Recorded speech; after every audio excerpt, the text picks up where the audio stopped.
Good morning. This is the JP Dinnell podcast, YouTube exclusive with myself, JP Dinnell, and Lucas. What's up, buddy? What's going on, man? How are you doing? I'm fantastic. We've got lots of good stuff going on. Our episode with Ethan is just killing it. It is, it's crazy to me just the response that we get from interviewing quote like normal people. That's one of the things that's so wild to me, because on the other podcasts and stuff that I've been on and hosted, like we've tried to, all right, this person needs to be an author of a book, they need to whatever. And when we just interviewed like the guys we know that we've got good relationships with, those seem to be the ones that people really are attracted to because of the bonds of friendship or just the intimacy of knowing each other's stories or all of that stuff. So that's pretty cool. And Ethan's story is stellar. Yeah. Also, there were a lot of pictures he sent me that I could not use. Like, I really wanted to use for his thumbnail, but I couldn't. And that might be an Easter egg that we throw up, just a short of some of the pictures Ethan sent me that we decided not to use because they're really funny, but they're not. I was like, I don't know if him sitting on a poop can is the best thing. I'll have to show them to you. Oh, I know what you're talking about. Oh, yeah. From deployment or training? Yeah, deployment stuff. Yeah. They're pretty entertaining. That's awesome. Yeah, man. All right, where do you want to go this morning?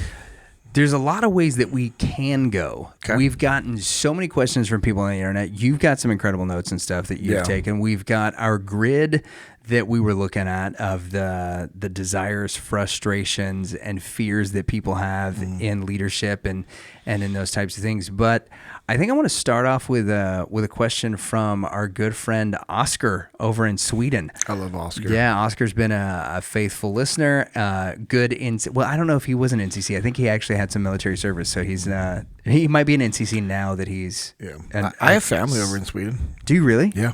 My aunt and my mom have cousins there that want them to come visit. Really? I thought it would be cool to go do that. Maybe we need to see if they know Oscar. Doesn't everybody in Sweden just know everyone else? It's like when, hey, you're in the Navy. My cousin was in the Navy too. He was stationed in San Diego. His name is Matt. Do you know him? Do you know a Matt from San Diego in the Navy? Yeah.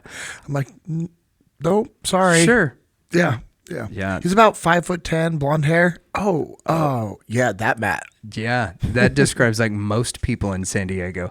It's awesome. How tall? This is just a random question that popped into my head. How tall was Seth? Because Seth, it seems like almost fits that description. No, he's like 6'1", 6'2". Okay, that's what I thought. He would fit that description, except for he might be too tall. He's a massive human. Okay, yeah. Because I was looking at, like, you guys have posted several pictures of him. There's a video of him playing guitar, and that was the video of him playing guitar was when I looked at it, I was like, he was a big dude. Yeah. Because I know how big those acoustic guitars are. And when I saw him, holding that, I was like, that Joker was enormous. Yes. Yeah, yes. He was an absolute beast. Well, okay. I'll read exactly as Oscar put it. Okay, here's a question. Reading people in a situation can be hard. That said, how do you do it? Thanks for always making me think twice. Reading people can be hard. Mm-hmm. How do you do it? Sorry, I'm trying to find a picture of Seth right now. I should have told you to pause. I apologize. I'm trying to find one with comparison. Of like him next to the boys, him next to you other guys, so that we can see what he looks like.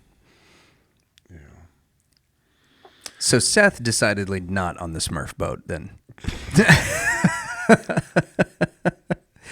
Okay, Jocko's my height, and here is Seth standing next to Jocko. Oh yeah, Seth's a monster. So imagine that dude in full kit. Nah. All right, you're gonna have to send that to me so we can put it on. I'll have to edit some of those faces out, but yes, yeah, that's awesome. I love that picture of him, Jocko, and Leif. That was Leif next to Jocko, and then Leif kind of matches that description, except for I don't think Leif is 5'10". I think he would be like just a hair underneath it. I'm 5'10". I think we're all about the same. I don't know. I'm 5'10" in my Origin boots. I stretch. Okay. Yeah. All right. Sorry, Oscar. Reading people. That all might be reading people can be hard. Sure. No, we'll keep it. Reading people can be difficult. How do you do it? Particularly like in difficult situations. Yeah. So reading people is a skill set, just like everything in life, I think, is a skill set. Leadership is a skill set. Reading people is a skill set. The ability to listen to people is a skill set. The ability to communicate is a skill set. Articulate your messaging, your words, your thoughts. Like, you have to work on it. You have to be intentional. And so reading people is no different. What you have to think is what indicators are they giving you? And okay. So some of these things might come, I guess, a little more natural to you to understand and to observe. But if you can be intentional about watching and listening to people, it'll tell you a lot. Yeah. And like, this is something I love doing when I'm traveling. I just watch people interact with each other. And I'm like, I wonder what type of conversation they're having. Oh, he's getting a little frustrated. He's clenching his fist, like that his wife can't see, or, she's pacing as she's like clicking on a pen, and so I think if you can detach from your emotions and step back from the situation, it'll allow you to see what that other person is doing, and what the other person is doing is going to give you indicators of, kind of just nervous activity, frustrations. Are their shoulders dropped? Are they relaxed? Are they tense? Are they, chewing gum? Are they grinding their teeth? Are they picking at their nails? Are they, fidgeting with something in their hands or their pocket? Or, there's a lot of different little indicators of what people will do.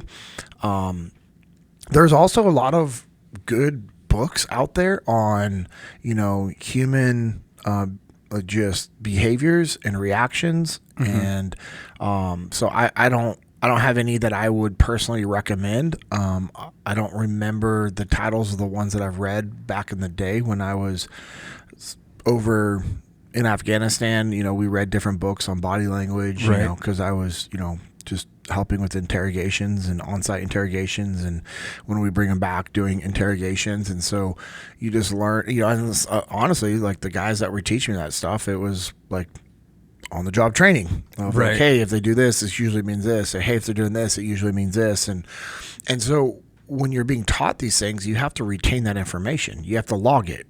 So whether you're writing it down and studying it, or you're able to follow it away, and then when somebody does something, you're like, all right, cool, this is what they're doing, and it's like this decision making matrix that's in front of you. Okay. Have you ever seen one of those? Yeah. Like a flow chart almost kind of yes, thing. Yeah. Do you like the outdoors? Yes or no? And then you like go over to no, and it says, cool, stay indoors. Yeah, right. And then if you click on yes, it's like, do you like the mountains, the beach, the river, the lake? So let's say you only had those 4 options, and you're like, oh man, I really like the mountains. So then you click the mountains. Like, do you like going to lakes or rivers that are up in the mountains? And you're like, I don't know, or both. Okay, both. Right. I'm gonna go here. Do you want a cabin? So like, there's like, do you like snow? Yeah. Do you like snow? Do you want it to be summer? Do you want to, horseback riding? Do you want ATV riding? Do you want to go snow skiing? Like, are you hunting in the mountains? Are you skiing in the mountains? Exactly. Right. There's all these, and so for me, the way I'm thinking about Oscar's question, which is great, because it's a very good thing that we should be thinking about, is my ability to like read people and see if they're being genuine, if they're telling the truth, are they frustrated, are they mad, are they lying? These are important things to know, because communication is a very important skill set for me as a leader, to be able to lead my people, to lead my family, lead my community, friends. Like, I need to have the ability to communicate. So with that being said, I have to have a basic understanding of human like behaviors and just what their habits are. And so each person is going to be different. Like my wife, if she's getting frustrated, whether it's with a situation or a person, and if she's getting frustrated to the point where like she's kind of like heated and mad, she'll get red blotchiness on her upper chest, neck area. It's a very clear indicator. And I know, like, if I see that, I'm like, all right, my wife is upset. How do I go help de-escalate the situation? Am I causing this frustration? Right. Okay, then jackwagon, like, stop doing whatever you're doing, or stop the conversation, or, or if I see somebody else causing it, I'm going to go in, I'm going to intervene, I'm going to, I'm going try and de-escalate. de-escalate this conversation, and I'm going to create separation and get my wife out of that environment. Cora, my daughter, she'll like pick at her nails if she's nervous. And so if I see her picking at her nails, I know something is bothering her. She has a little bit of anxiety about something. And so it's okay. I need to go talk to her and say, hey, baby, what's going on? Right. If my wife is like in a deep cleaning state, like just like crazy deep cleaning, she's pissed. Yeah. Like, then that's not an accurate statement. 90%, 95% of the time, she is like super mad at something. I'm not talking like, I don't mean that in a negative manner towards my wife. Like, is that what she does as stress relief? Is like go deep clean? Is that like one of those maybe things? That's a better phrase. She's just frustrated, upset, sad. Usually she's like, it's a mad thing. Like she's mad. Mm-hmm. And usually she's mad at the situation, not at a person, right? But it's like a situation. Yeah, circumstances beyond her control. Bothering her. Yeah. Bro, the house would be... And it will already be clean. She keeps our house clean. Yeah, she'll rub the white off the walls. Kind I'm of just thing. like, what are we doing here, girl? But she enjoys that. That's her thing. So if I see that happen, it's like, okay, do I just stay out of the way? Do I step in and help? And again, this isn't I want to be very clear. This is not a negative thing towards my wife. This is just like, that's her thing. Like for me, it's just like, I'm going for a walk. I'm gonna throw some weight on my back and I'm gonna go for a walk. I'm gonna put in headphones but have nothing playing. Yeah. And just freaking zero. Yeah. Like just like I just want no noise. And so there's times where I'll be frustrated or just needs to do something, and my wife, being awesome and understanding those things to me, she'll say, hey, you should go train. Yeah. Or hey, you should go, knock out a workout, or go lift a weight. Yeah, like go hit the heavy bag. Yeah. Multiple times. Get out of here for a little while.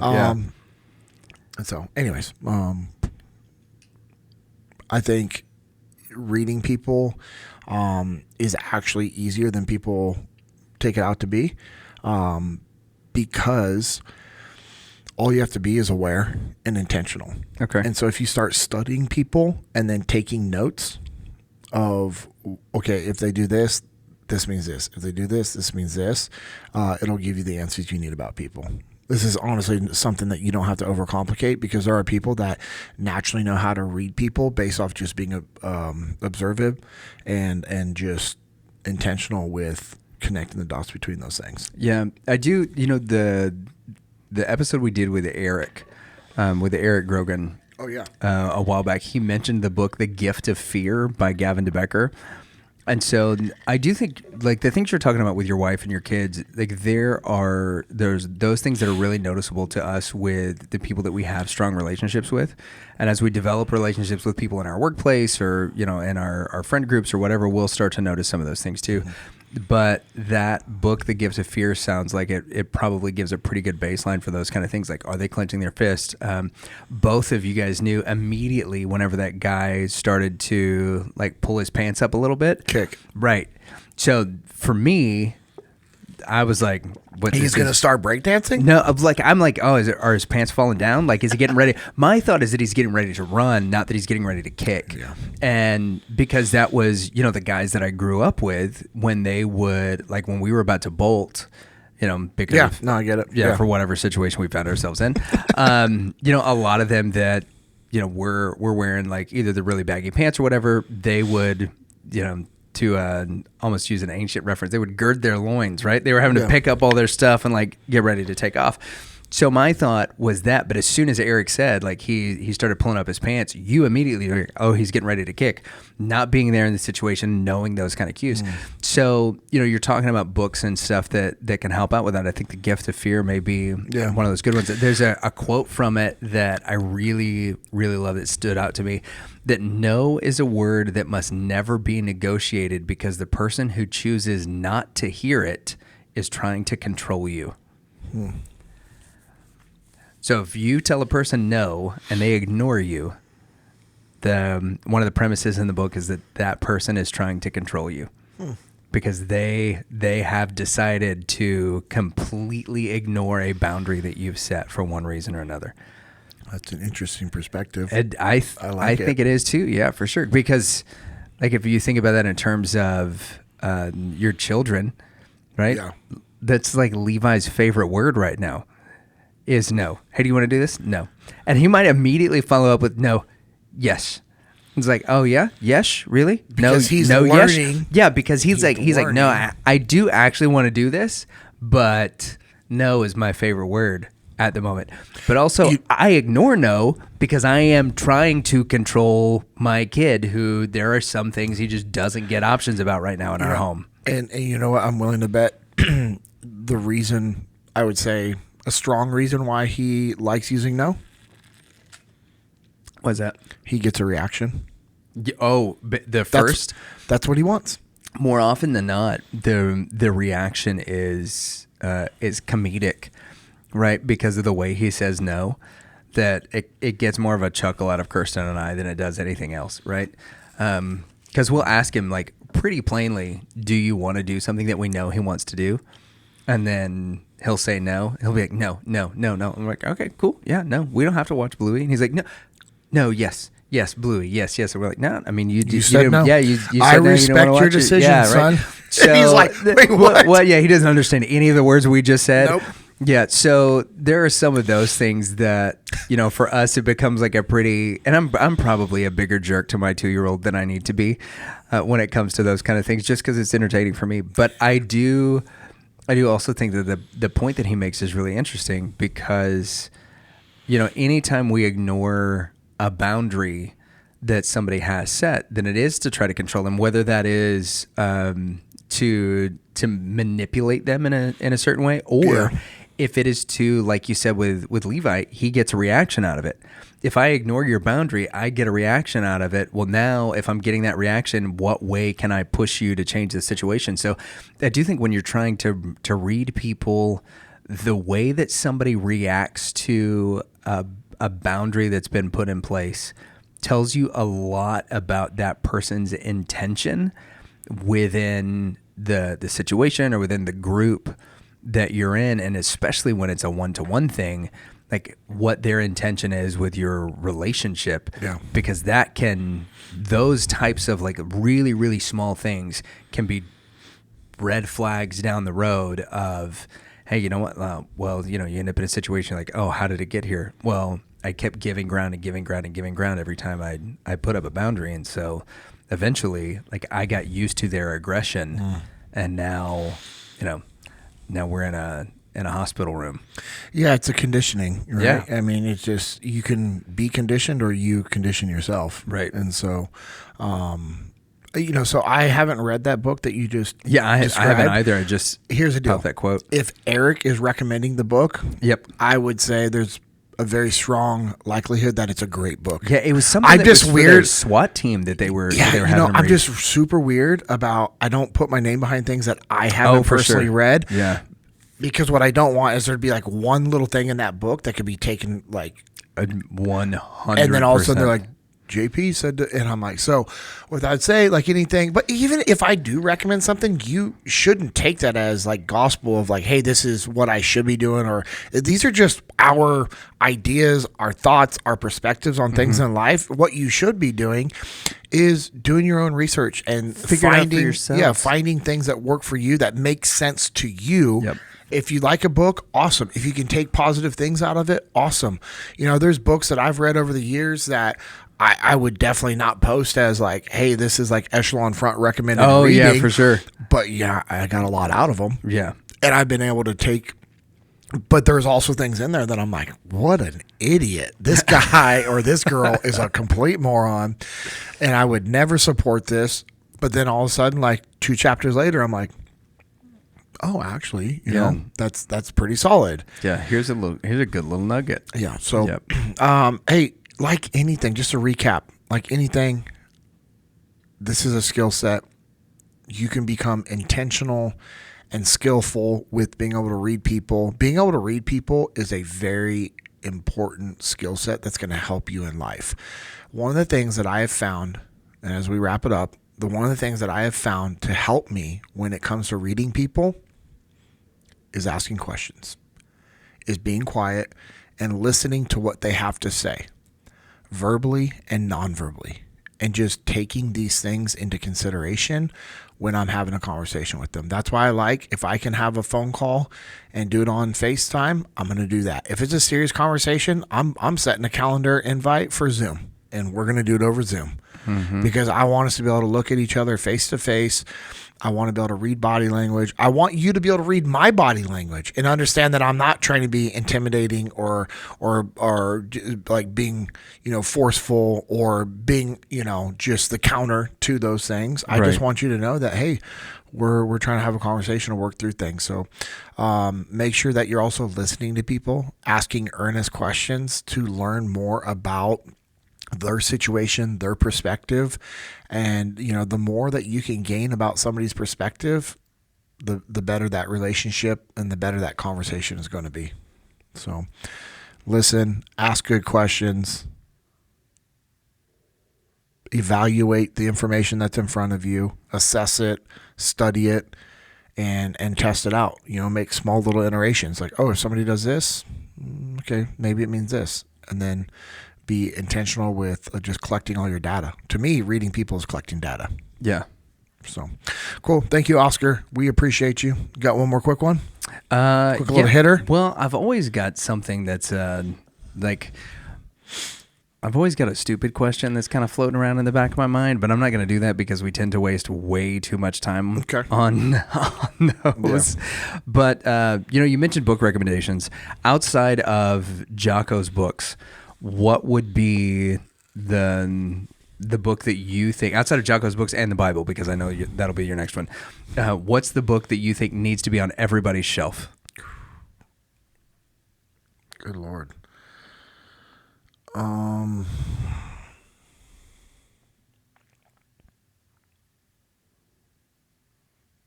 there's a lot of good ones. There are a lot of good ones. How to Win Friends and Influence People is a great book. Okay. It's a phenomenal book. If you're in business, understanding business, Profit First. Mm-hmm. It's a really good book. I've read that book. Steven and I are rereading it together for what we're doing with Little Cattle Co. I love that book.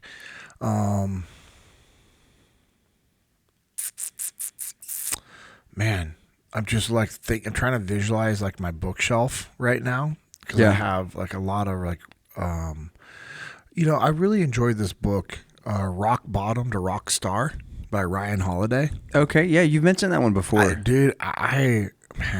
think I've given 5 or 7 copies of that book out. Really? Like, it's not a book that I bought in bulk, but I'll pass it out to somebody, or I'll give it to somebody, and then when I do that, I immediately order it.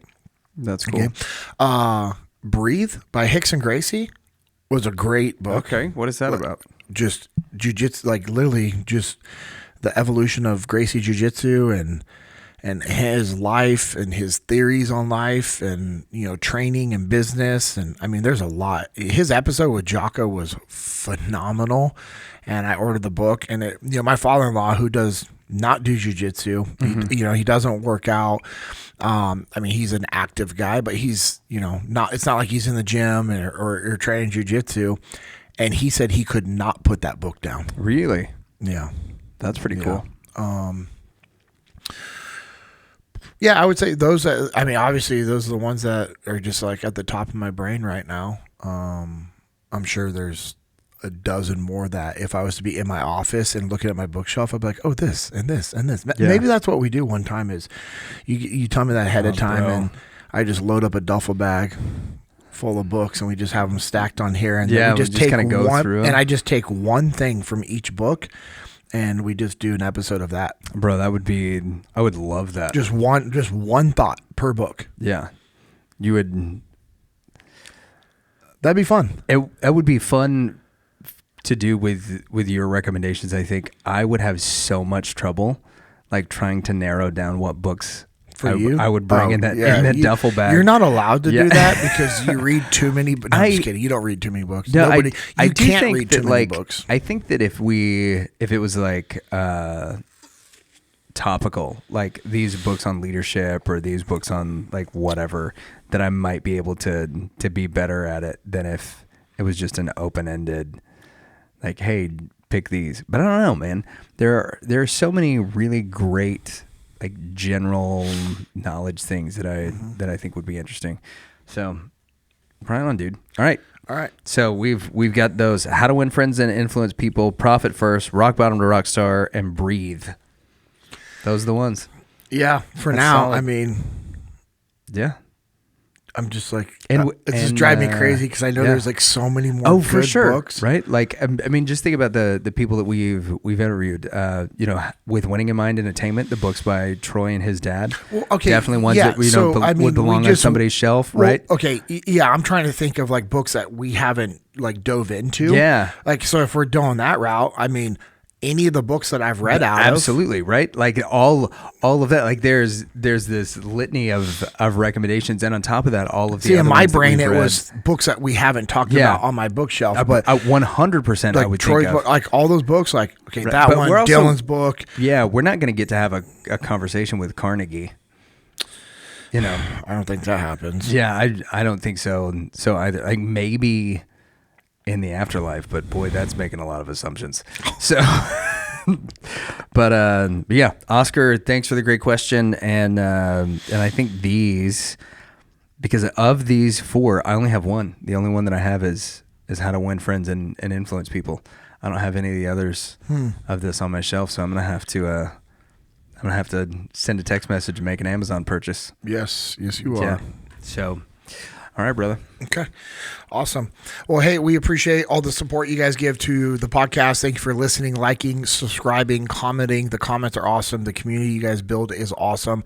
Also, don't forget, if you go to americasmightywarriors.org, any donations over $100 towards Lucas shaving his beard and cutting his hair, you'll get 4 free weeks of instruction from First in Nutrition. Now, you don't have to donate $100. If you don't have $100, if you have $10 that you can donate towards the cause, what we're trying to do is raise $5,000 for America's Mighty Warriors. Once we've raised $5,000, Lucas is going to shave his beard and cut his hair, which is going to be cool because we're helping Mama Lee, and it'll just be. And it's been years since I've been clean shaven. I mean, we're just shaking up the marriage for you. Yeah. Well, so I did. Kirsten and I, we talked, and about the whole shaving thing, and she was like, "Yeah, so I'd have to do it, and then until, like, if we did it, the goal would be like to have it by the muster, and then I would keep the clean shaven look through the end of the year, right? So, like, if we can get it by October, do it in October, and then we'll shave it for the end of the year." But she was like, where your beard wasn't that dramatic. She's like, you should just grow it out until y'all raise the money so that it looks cooler whenever you get it done. And so that's since we started this, that I've not only was given permission, but I was given a mandate of, hey, don't shave it, which has caused me significant pain with my 3-month-old, who is now like reaching and grabbing, as he grabbed 2 fistfuls of beard yesterday whenever we're getting ready for church. And I'm like, hey buddy, how are you? And like, I thought he was trying to tear my face apart. So that's fun. Please, at this point, please donate so that I can get rid of this thing. So you can shave it. So again, americasmightywarriors.org. If you go, it's a foundation that Mark Lee's mom started after he was killed on our deployment in Ramadi in 2006. She helps veterans and their families get the treatments that they need and deserve. She steps in to fill the void and the gap that has been caused from our government and the VA, because there are just treatments that our veterans do not get that they actually need. So that's where she steps in, and her company's been incredible. So any donation, and then in the notes just say, JP Dinnell podcast or Lucas shaving his beard, whatever you want. But if you do have the ability to donate $100, then First in Nutrition will give you 4 free weeks of training, which is valued at more than $100. I would assume so. Yes. All right. So we appreciate you guys. If you guys want to check out Little Cattle Co., you go to littlecattle.co. Check out On the Path Printing, Jesus and Jiu-Jitsu podcast and ministry that I'm also a part of. If you guys listen to podcasts, you guys know about these. So I just wanted to reiterate, we appreciate the support that you guys give the podcast and our ecosystem, Origin and Jocko Fuel. I'm going to be up in Maine for 2 weeks, bro. Oh, yeah, that's right. Awesome. Cannot wait. Doing the immersion camp and then the Leo immersion camp. Law enforcement immersion camp, so it's going to be awesome. So. Are there still spots available for the Leo immersion camp? I know the other immersion camp is sold out. Like, as soon as those tickets go on sale, that stupid thing sells out. Yeah, I don't know. I don't think so. Well, I don't think so. I think there shouldn't be. I think they're where they're at. So yeah, we'll see. Anyways, I hope you guys are out there having an awesome week. Getting after it. Just getting after it. Any questions that you guys have, please comment, and we will get to them in the upcoming episodes. So anyways, have an awesome week. God bless you guys. We appreciate your support. Take care.